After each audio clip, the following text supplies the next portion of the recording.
At the end of 2024, we had the opportunity to camp for 2 weeks next to the dry riverbed of the Gurumanas River at Steinheim Private Game Farm in Namibia.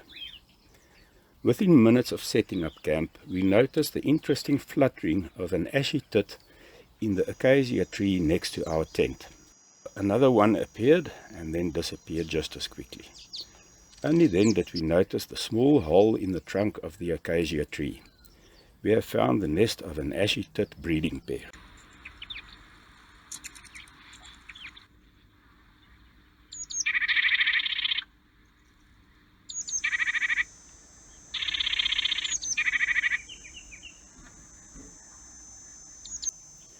During the first week, the male would collect food and wait outside the nest for the female to come and collect the food from him before entering and feeding the babies in the nest.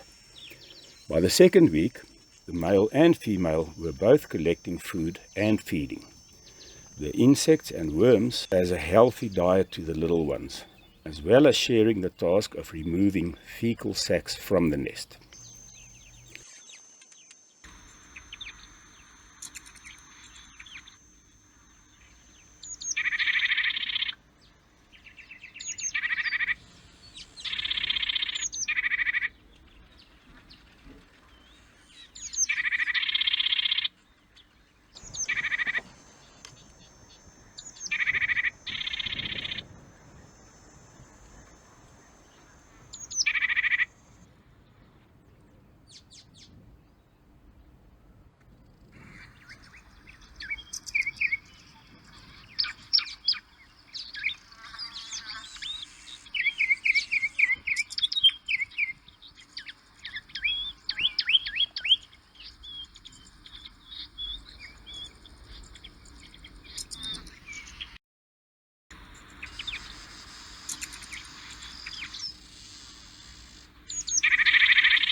The Hoogland area has been subject to arguably its driest spell in 100 years.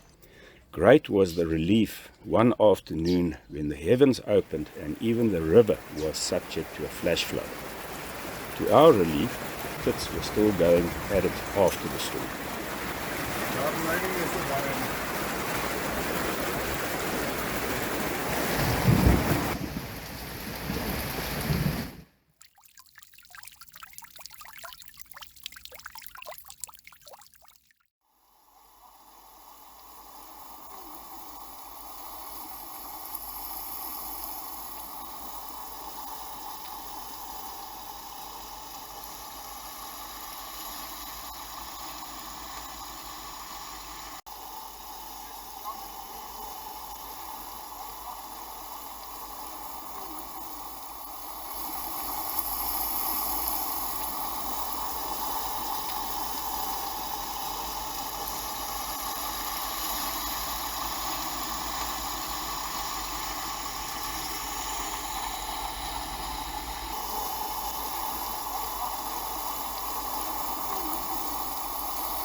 The next morning we noticed a change in behavior of the two adults.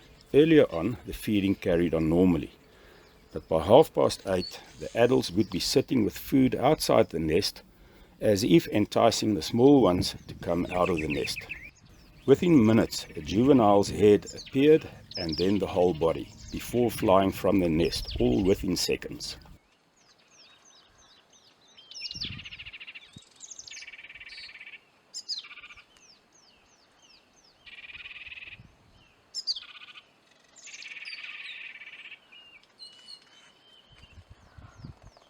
The juvenile ended 15 meters away on the ground, and one adult sat nearby in a shrub to coax the small one nearer to safety.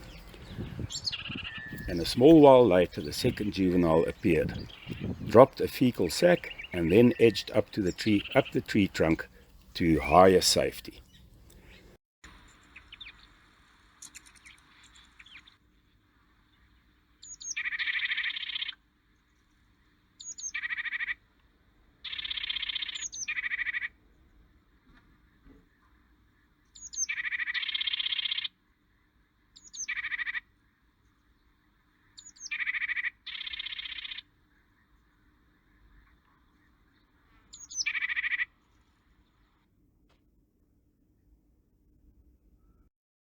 That afternoon, a southern grey-headed sparrow became interested in the nest, but before she could enter, one of the adult tits returned to chase the sparrow away. The tit then returned again with food, entered the nest, and left with an empty beak, so there had to be another juvenile in the nest. That night, another massive rainstorm erupted, leaving 60 millimeters of rain in the catchment area. The subsequent flash flood in the river came within 2 meters of our tent before subsiding. The next morning, one of the adults returned again with food, but left within seconds without leaving any food behind, not to be seen again thereafter. We do not know, but assumed that the remaining juvenile might have drowned in the nest previous night.